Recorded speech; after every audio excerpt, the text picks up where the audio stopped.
समस्त गावकरी मंडळांचा या ठिकाणी या कार्याला सहभाग आहे. विशेष सहकार्य हरिभक्त पारायण अतुल पाटील म्हैसने यांचं आहे. तसे ज्या कार्यक्रमाला जे मार्गदर्शन आहे ते हरिभक्त पारायण आदरणीय ज्ञानेश्वर महाराज पातोड यांचं आहे. आणि या कार्यक्रमाकरता ज्यांची उपस्थिती आपल्या गावामध्ये 7 दिवसापासून आहे. हिरे सापडले तुम्हाला, हिरे असे आस्तिक लोक नाही सापडत, साधक लोक नाही भेटत, पैसे घेऊन नाही भेटत. काय सांगा तुम्हाला, हरिभक्त पारायण आमचे गजानन महाराज काय नम्रता मुनिया महाराज, त्याचप्रमाणे आमच्या गुरुस्थानी असणारे श्री सदेवजी महाराज, अभिषेक महाराज आहे.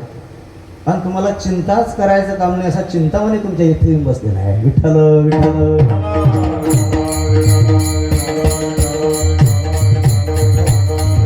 चिंतामणी साऊंड सर्व्हिस की ज्यांनी महाराज आमची चिंता दूर केली. नाही तर सगळा आवाज खलास झालेला आहे, बोलता सुद्धा येत नाही मला, इतकी परिस्थिती बिकट आहे. पण चिंता दूर केली चिंतामणी भाऊंनी, आमच्या रितेश भाऊने. तसंच महाराज या ठिकाणी आमचे अभिषेक महाराज आहेत, मृदंगाचार्य, विनेकरी बाबा आहेत, चोपदार बाबा आहेत. तसंच आपल्या पंचक्रोशीतील टाळकरी मंडळीसुद्धा दररोज येतात या ठिकाणी. जळगाव नहाटे म्हणून गाव आहे, तिथले येतात. आपल्या बाजूच्या गावाचे बुजुर्गमधले सुद्धा लोक या ठिकाणी येत आहेत.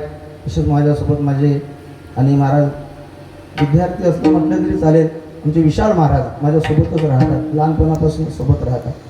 त्यानंतर 2 लोक आमचे मृदंगाचार्य आणि पेटीवादक महाराज ते घरी निघून गेलेले आहेत. अशा प्रकारे या ठिकाणी काल्याच्या प्रसंगाचा एक विषय आहे. गावाची आपल्या एकदम एकी आहे महाराज. हो, अशी एकी पाहिजे महाराज गावात, असं प्रेम पाहिजे. माझं मी दुर्भाग्य समजतो महाराज की तुमच्या सोन्यासारख्या माणसापासून मी दातापर्यंत दूर राहिलो. परंतु आमचे जावई असणारे महाराज विठ्ठल भाऊ डोबाळे यांचा आणि महाराज त्या ठिकाणी समोर महाराज परब्रह्म प्रगट झालेला आहे.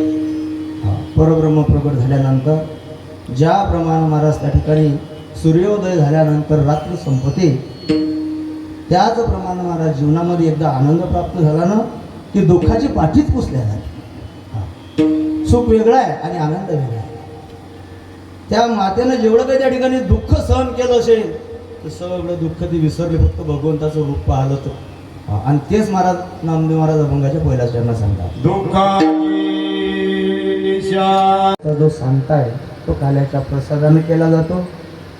आणि तो आपण या ठिकाणी ग्रामस्थ मंडळी लोहारी, आपल्या गावचे सरपंच असणारे महाराज पोपट पाटील म्हैसने, ते सुद्धा महाराज या ठिकाणी काल्याकरता उपस्थित झालेले आहे.